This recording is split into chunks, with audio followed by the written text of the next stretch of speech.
Hello everyone. NCS online class में आप सभी लोगों का एक बार फिर से स्वागत है।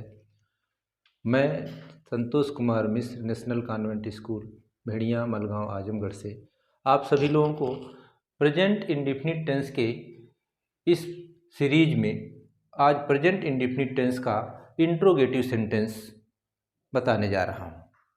तो सबसे पहले हम देखते हैं इंट्रोगेटिव सेंटेंस क्या होते हैं। इंट्रोगेटिव सेंटेंस का मतलब प्रश्न सूचक वाक्य, ऐसे वाक्य जिनसे हम प्रश्न पूछे या जिसमें प्रश्न पूछे गए हों। प्रश्न पूछने का दो तरीका होता है। एक होता है first type of interrogative sentence, जिसकी शुरुआत क्या से होती है।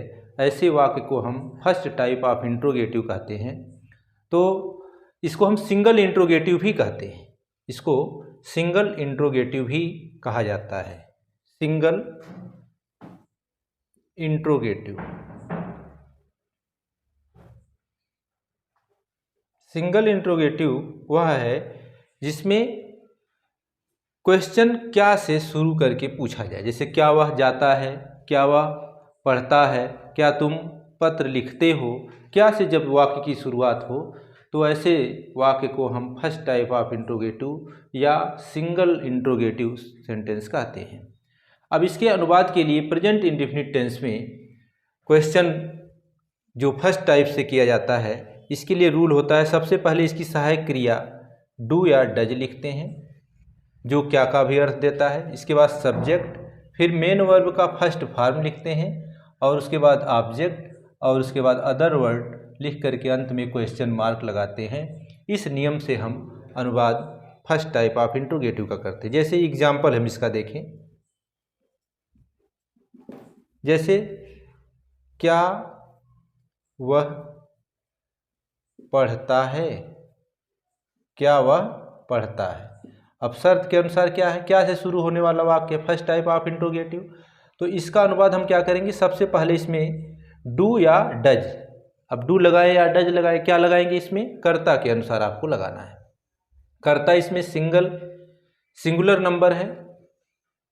सिंगुलर नंबर के साथ क्या लगता था, डज। और प्लूरल नंबर अगर रहेगा तो क्या लगाएंगे, डू। तो सेंटेंस में सब्जेक्ट क्या है, सिंगुलर नंबर, तो इसके अनुसार हम क्या लगाएंगे, डज। इसके बाद क्या लिखेंगे, सब्जेक्ट। सब्जेक्ट क्या है, ही, डज ही। फिर इसके बाद मेन वर्ब का फर्स्ट फॉर्म, वर्ब क्या है, पढ़ना।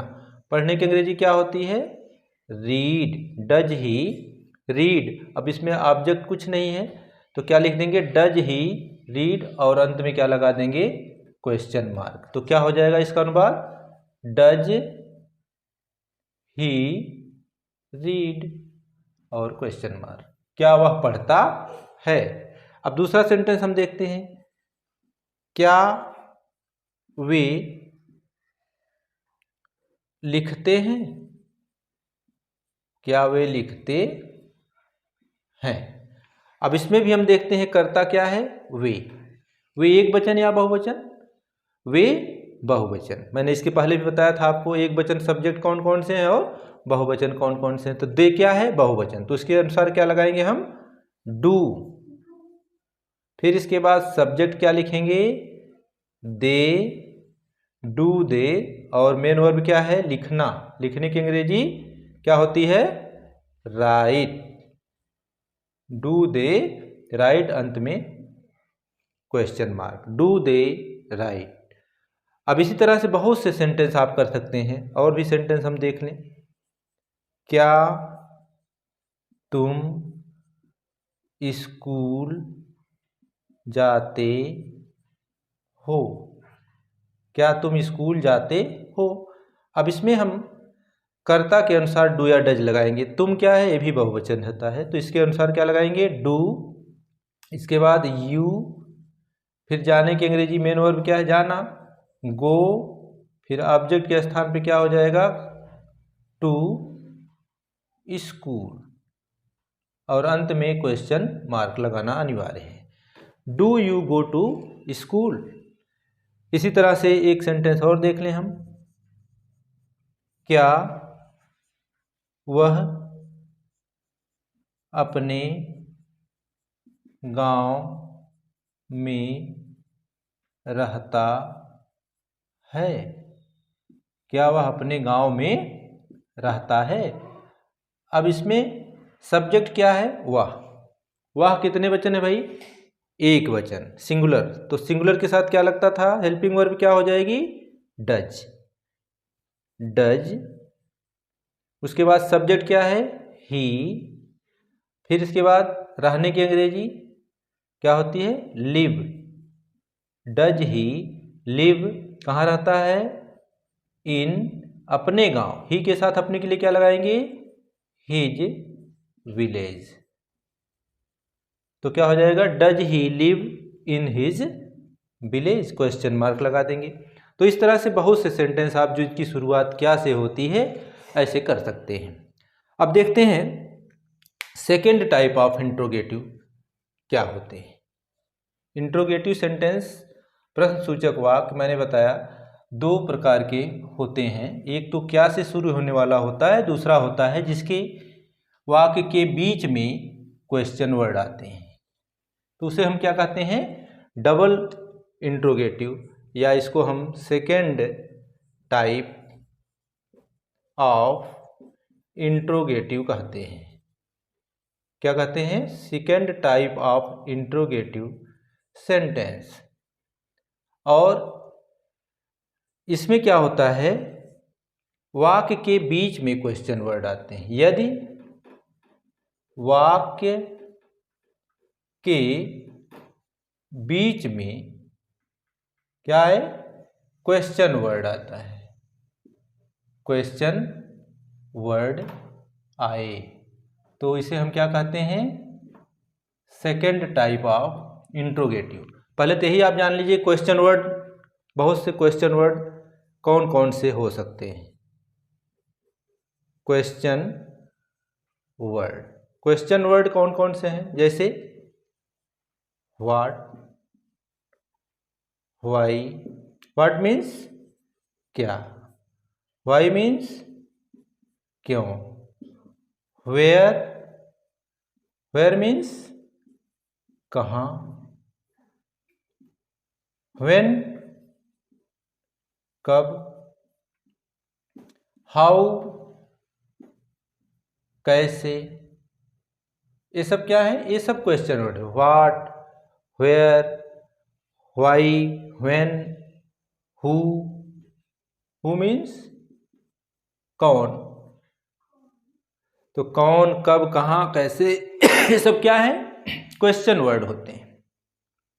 और इन क्वेश्चन वर्ड, अगर ऐसे क्वेश्चन वर्ड बीच में आ जाए वाक्य के, तो हम इसे क्या कहते हैं, ऐसे भी और भी आ सकते हैं, कौन सी, which, how many, how much, बहुत से क्वेश्चन वर्ड, इसका हम अलग से आपको बता देंगे। तो क्वेश्चन वर्ड इतना जानिए कि ये सब अगर बीच में आते हैं तो हम इसे सेकेंड टाइप ऑफ इंट्रोगेटिव कहते हैं। तो इसका हम एग्जाम्पल लेके, पहले रूल आप समझ लीजिए क्या है इसका।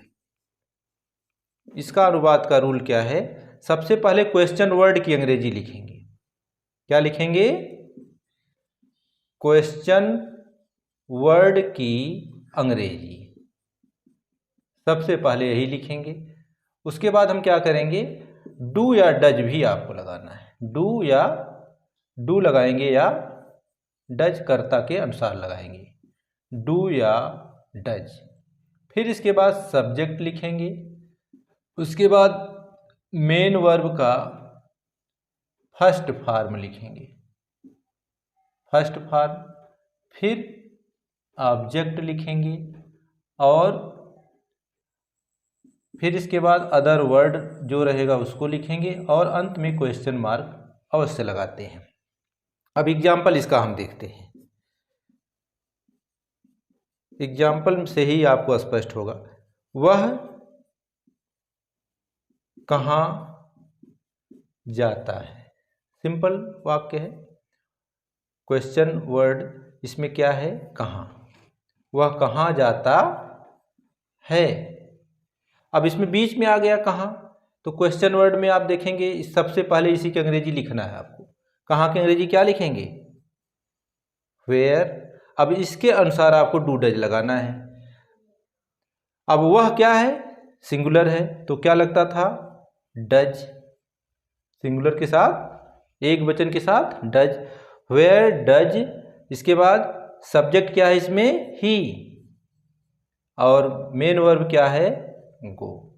बताइए सेंटेंस सही हो गया, वेयर डज ही गो।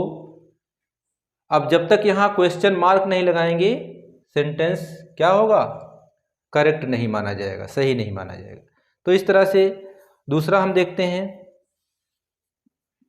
वे कैसे पढ़ते हैं। इस तरह छोटा छोटा सेंटेंस आप समझ लेंगे तो बड़ा भी आप कर सकते हैं। कैसे, यही क्या है, क्वेश्चन वर्ड है। इसकी अंग्रेजी क्या होती है, क्या लिखेंगे आप, हाउ। हाउ। अब इसमें कर्ता के अनुसार डू डज लगाना है। कर्ता क्या है, बहुवचन है, तो क्या लगेगा, हाउ डू। सब्जेक्ट क्या है, दे, हाउ डू दे। पढ़ने की अंग्रेजी रीड। अब क्वेश्चन मार्क लगा देंगे। इसी तरह से बड़े भी कुछ सेंटेंस आप देख लीजिए, मैं अब कहाँ रहता हूँ। मैं अब कहाँ रहता हूँ, कहाँ की अंग्रेजी क्या होगी, वेयर। अब आई के साथ क्या लगता था, do. Do, where do I live now, question mark.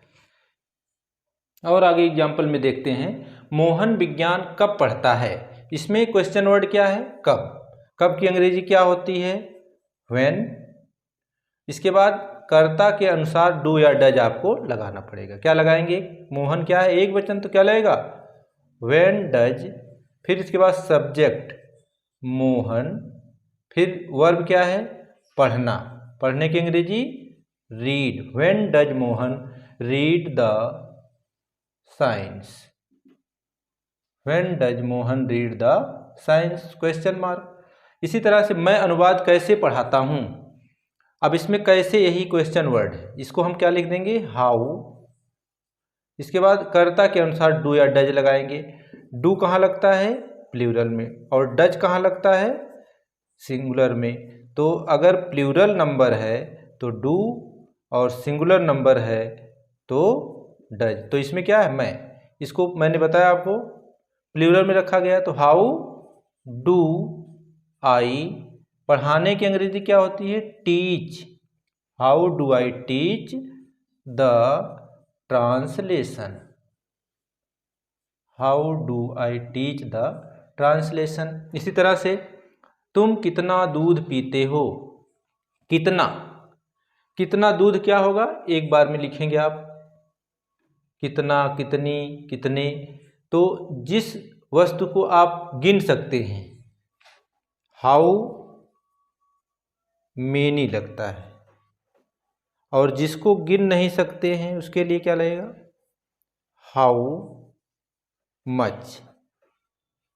मतलब जिसकी गणना की जा सके, 1 2 3 4 गिन सके गिनती में, इसके लिए कितना, कितनी, दोनों का अर्थ कितना, कितनी है, कितना या कितनी, लेकिन किसमें, संख्या में। संख्या में अगर कोई चीज़ गिन सकते हैं तो उसके लिए क्या लगाएंगे, हाउ मेनी। और जिसको हम गिन नहीं सकते, जैसे अभी कहा दें हम कितनी कलम, तो इसको गिन सकते हैं हम, कलम तो गिनी जा सकती है। कितना रुपया, कितनी किताब, तो इसको गिन सकते हैं। जिसको नहीं गिन सकते हैं उसमें के लिए क्या लगता है, जैसे कह दें हम कितना दूध, तो दूध तो गिना नहीं जा सकता, गिनने वाली वस्तु है नहीं। तो मात्रा में जिसको बताना हो उसके लिए क्या लगाते हैं हम, कितना या कितनी। इसका भी अर्थ वही है, लेकिन इसमें मात्रा में अगर आपको बताना है तो उसके लिए क्या लिखते हैं हम, हाउ मच। तो दोनों याद रखिए आप, हाउ मेनी और हाउ मच कहाँ लगता है, किसी भी चीज़ को हम जब गिन सके, संख्या में बताना हो, कितना, कितनी, तो हाउ मेनी। और जिसको मात्रा में बताना हो उसके लिए हाउ मच। तो यहाँ क्या है, कितना दूध, अब इसको पहले ही लिखेंगे हम, कितना दूध क्या लिखेंगे, हाउ मच मिल्क, क्या लिख देंगे, हाउ मच मिल्क। अब आप डू और डज के बारे में आप सोचेंगे क्या लगेगा इसमें, कर्ता के अनुसार डू या डज लगाना है। क्या लगेगा? यू के साथ क्या लगता है? Do. How much milk do you drink? Question mark. How much milk do you drink? अब इसमें आप सोचिए, कितनी कलम, कलम तो गिनी जा सकती है, तो क्या लगेगा? हाउ मेनी, क्या लिख देंगे? How many pens?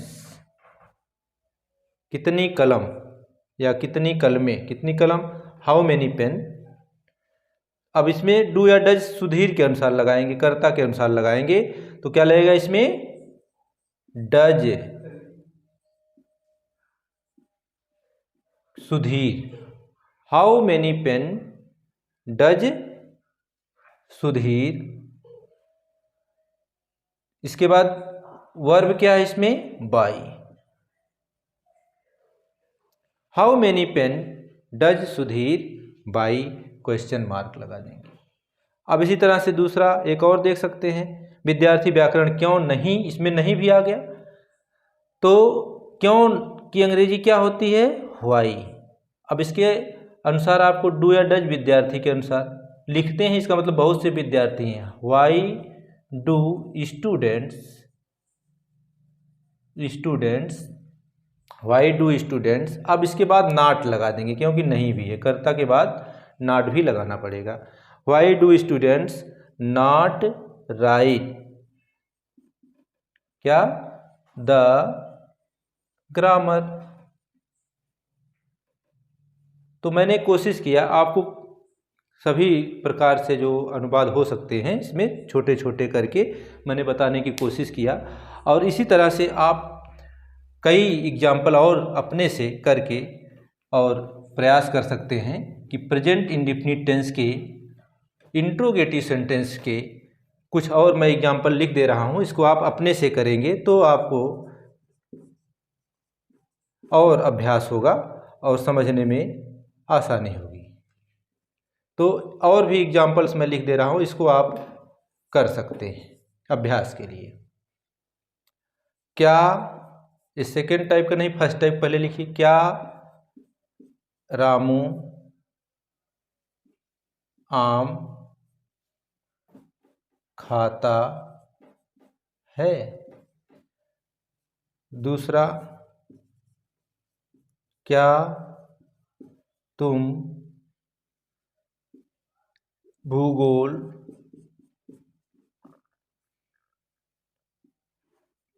पढ़ते हो? क्या तुम भूगोल पढ़ते हो? तीसरा है, मैं यहाँ क्यों नहीं रहता हूँ? ये सेकेंड टाइप का है, ये दो फर्स्ट टाइप के और इधर सेकेंड टाइप के भी लिख लीजिए। वह अपनी कार क्यों नहीं चलाता है?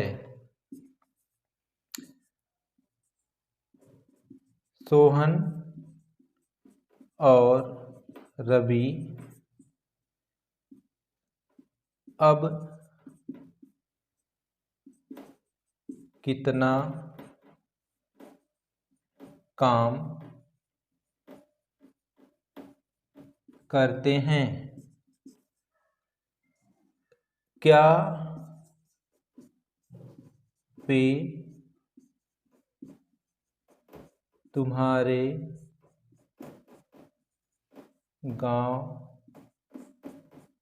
रोज जाते हैं? तो इसका आप अपने से, मैंने अभ्यास के लिए आपको लिख दिया कि इसका अनुवाद आप इस नियम के अनुसार करेंगे तो आपको समझने में थोड़ा आसानी होगी।